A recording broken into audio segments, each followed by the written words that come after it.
నల్గొండ జిల్లాలో ఎమ్మెల్సీ కవిత పర్యటించారు. జాగృతి జనంబాట కార్యక్రమంలో భాగంగా ఇవాళ నల్గొండ జిల్లాలో పర్యటిస్తున్నారు.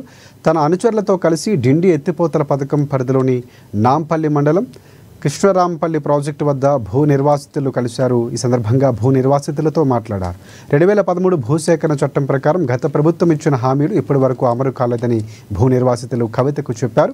మునుగోడు ఉప ఎన్నిక సమయంలో జగదీష్ రెడ్డి ఇచ్చిన హామీ కూడా నెరవేర్చలేదని కవితకు తమ గోడును వెల్లబుచ్చుకున్నారు.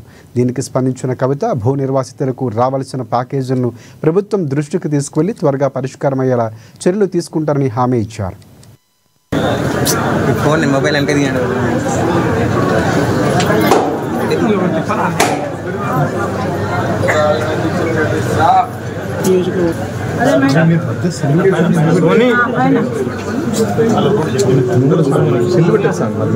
డిండి ప్రాజెక్టులో శివన్నగూడెం కావచ్చు, కృష్ణరాంపల్లి కావచ్చు, లక్ష్మణాపూర్ కావచ్చు, మరి మొత్తం రిజర్వాయర్ల పరివాహక ప్రాంతాల్లో అనేక గ్రామాలు మునిగిపోతూ ఉన్నాయి. ఈ మునిగిపోయినటువంటి గ్రామస్తులకు సంబంధించి 2015-16లో జీవోలు వచ్చినాయి.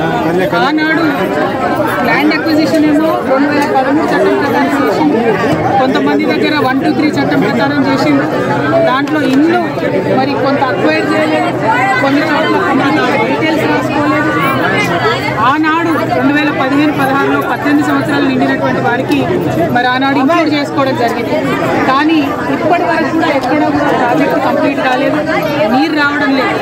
మేము డిమాండ్ చేసేది ఒకటే, ఇవాళ తెలంగాణ జాగృతి తరఫున ఎప్పుడైతే ప్రాజెక్టు డేట్ ఆఫ్ కమిషన్ ఉంటుందో, అంటే ప్రాజెక్టులో ఎప్పుడైతే